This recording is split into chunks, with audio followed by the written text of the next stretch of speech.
क्या आपने कभी यह सोचा कि हमारी पृथ्वी का निर्माण कब और कैसे हुआ था? पृथ्वी पर जीवन कैसे संभव हुआ? सबसे पहले पृथ्वी पर कौन और कहां से आया? आज आप हमारे इस वीडियो में जानेंगे पृथ्वी के करोड़ों अरबों वर्षों का इतिहास। आज जहां हमारी पृथ्वी है, पहले यहां कुछ नहीं था। मतलब ये हमारा पूरा सोलर सिस्टम ही नहीं था और मानव जीवन का कोई अस्तित्व दूर दूर तक नहीं था। ये सब अंतरिक्ष का ही एक पार्ट था। यह मैं नहीं बोल रहा हूँ, बल्कि दुनिया के कई महान वैज्ञानिकों ने अपने रिसर्च में यह बताया है। पृथ्वी से लगभग 13-14 बिलियन प्रकाश वर्ष की दूरी पर, मतलब एक प्रकाश वर्ष वह दूरी है जो सूर्य का प्रकाश एक सेकंड में लगभग 3 लाख किलोमीटर की दूरी तय करता है, और वह एक वर्ष में जितनी दूरी तय करता है हम उसे एक प्रकाश वर्ष कहते हैं। आज से लगभग 13-14 अरब वर्ष पहले अंतरिक्ष में धूल और गैस से भरे बादल रहा करते थे। इन बादलों के समूह से अलग एक तारा, जिसमें समय के साथ ऊर्जा की कमी होने के कारण भयंकर विस्फोट हुआ।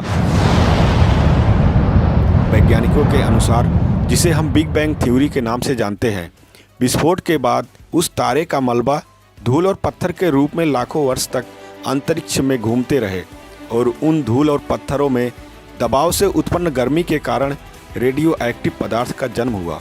उससे हीलियम और हाइड्रोजन गैस का निर्माण हुआ, जिससे वे पत्थर धीरे धीरे एक दूसरे से जुड़ने लगे और वह करोड़ों वर्ष तक जुड़ते रहे, जिससे उन पत्थरों का आकार हमारी पृथ्वी के आकार से लाखों गुना बड़ा हो गया। लेकिन समय के चलते उनमें फिर एक बार ऊर्जा की कमी के कारण विस्फोट हुआ, जिससे सूर्य का जन्म हुआ। सूर्य में मौजूद भारी रेडिएशन से हीलियम और हाइड्रोजन गैस का निर्माण हुआ, जिससे ग्रेविटी और ऊर्जा के कारण अंतरिक्ष में घूम रहे एस्ट्रॉयड सूर्य का चक्कर लगाने लगे। सूर्य का चक्कर लगा रहे एस्ट्रॉयड अंतरिक्ष में आपस में एक दूसरे से टकराए, जिससे पृथ्वी, मंगल, बुध, शुक्र व अन्य ग्रहों का निर्माण हुआ। अब सूर्य का चक्कर लगा रहे कुछ एस्ट्रॉयड पृथ्वी में ग्रेविटी और ऊर्जा के कारण पृथ्वी की ओर आकर्षित हुए, जिससे वे पृथ्वी पर आग के गोले के रूप में गिरने लगे। उसी समय थिया नाम का एक ग्रह, जो सूर्य का चक्कर लगा रहा था, पृथ्वी की सतह में प्रवेश कर गया और वह पृथ्वी से आकर टकराया, जिससे चांद का निर्माण हुआ। उस समय पृथ्वी का तापमान लगभग 2000 डिग्री सेल्सियस जैसा एक आग का गोला था, क्योंकि पृथ्वी पर आकाश से आग के गोले जैसे उल्कापिंडों की बरसात हो रही थी, और उन उल्कापिंडों में नमक, पानी और मिनरल्स के तत्व मौजूद थे, और यह प्रक्रिया करोड़ों वर्ष तक चलती रही। समय बीतता गया और धीरे धीरे उल्कापिंडों का गिरना कम हुआ। पृथ्वी में मौजूद रेडियो एक्टिव पदार्थ के कारण पृथ्वी पर पाए जाने वाले भारी धातु व पदार्थ पृथ्वी के केंद्र में चले गए, और हल्के धातु व पदार्थ ऊपरी सतह पर आ गए। धीरे धीरे पृथ्वी ठंडी होने लगी, और पृथ्वी पर गिरे हुए उल्कापिंडों में मौजूद नमक और पानी के तत्व पानी के रूप में पिघलने लगे, जिससे पृथ्वी पर पानी बनना शुरू हो गया, और ऐसा लाखों वर्ष तक चलता रहा, जिससे समय के चलते पूरी पृथ्वी पर लगभग 60-70% पानी ही पानी हो गया। मतलब समुद्र का निर्माण हो गया, और पानी के निचले हिस्से में धीरे धीरे बैक्टीरिया पनपने लगे। बैक्टीरिया पानी के अंदर मौजूद मिनरल्स और धूप को अपना भोजन बनाते थे, और ऑक्सीजन के रूप में अपना मल मूत्र बाहर निकालते थे। पृथ्वी के केंद्र में मौजूद रेडियो एक्टिव पदार्थ के कारण पृथ्वी के अंदर की कोर गर्म रहती थी। पृथ्वी की ऊपरी सतह पर पानी मौजूद होने के कारण पृथ्वी के केंद्र में मौजूद गर्मी से उसकी टाइटेनिक प्लेट में दरार आ गई, और उन दरारों से लाखों करोड़ों की तादाद में ज्वालामुखी फटने लगे, और पृथ्वी का निर्माण शुरू हो गया। ऐसा लाखों वर्ष तक चलता रहा। इसके कारण पृथ्वी पर कार्बन डाइऑक्साइड की मात्रा बढ़ गई, जिससे पृथ्वी का तापमान इतना घट गया कि पृथ्वी पर मौजूद सारा पानी बर्फ बन गया। लेकिन समय के चलते धीरे धीरे ज्वालामुखी का फटना कम ज़्यादा होता रहता था, जिससे पृथ्वी का तापमान हमेशा घटता बढ़ता रहता था। कहीं बर्फ़ पानी बनने लगता था तो कहीं पानी बर्फ़ बनने लगता था, क्योंकि पृथ्वी के कोर में मौजूद गर्मी कम नहीं होती। इसीलिए आज भी पृथ्वी के अंदर से ज्वालामुखी के रूप में लावा कहीं न कहीं निकलते रहते हैं। समय के साथ पानी के निचले हिस्से में पल रहे बैक्टीरियों से निकले ऑक्सीजन से पृथ्वी पर वायुमंडल का निर्माण होता रहा, और पानी के अंदर बैक्टीरिया चारों तरफ फैल रहे थे। लेकिन अब सवाल ये है कि पानी के अंदर बैक्टीरिया आए कहाँ से। तो इस पर कुछ वैज्ञानिकों का मानना है कि पानी के अंदर कई प्रकार के रसायनों के मिलने से बैक्टीरिया अपने आप पैदा हुए, और कुछ वैज्ञानिकों का मानना है कि अंतरिक्ष से आए उल्कापिंडों में नमक और पानी के तत्व के साथ बैक्टीरिया पहले से मौजूद थे, जो सही समय आने पर पानी के अंदर पनपने लगे। बैक्टीरिया अपने आप में अकेले थे, लेकिन खुद की कॉपी बनाने में सक्षम थे, जिससे उनकी तादाद बढ़ने लगी और समय के चलते धीरे धीरे वातावरण में परिवर्तन के साथ ये बैक्टीरिया आपस में एक दूसरे से जुड़ने लगे, जिससे नए बैक्टीरिया का जन्म हुआ जो इनसे ज़्यादा ताकतवर थे। इसी प्रकार बैक्टीरियों में पीढ़ी दर पीढ़ी उनके रंग, रूप और आकार में बदलाव आते रहे, जिससे वे धीरे धीरे पानी के अंदर विभिन्न समुद्री जीवों के रूप में विकसित होने लगे और पानी के अंदर मौजूद ऑक्सीजन से समुद्र में पेड़ पौधे भी उगने लगे। समय के चलते प्रकृति और वातावरण में बदलाव आते रहे, जिससे इनके शरीर में आँख का जन्म हुआ और फिर इन्हें समुद्र की दुनिया दिखने लगी। इसके बाद इनके आँख के ऊपर छोटे से दिमाग का विकास होने लगा, जिससे ये कुछ छोटे बड़े फैसले लेने लगे। इस प्रकार करोड़ों वर्ष बाद धीरे धीरे ये सूक्ष्म जीव विशाल जीव के रूप में पूरे समुद्र में फैल गए। पृथ्वी पर मौजूद ऑक्सीजन और बदलते वातावरण के कारण पृथ्वी की ओजोन लेयर मोटी होने लगी, जिसके कारण पृथ्वी पर पेड़ पौधे उगने लगे और धीरे धीरे घने जंगल के रूप में फैलने लगे।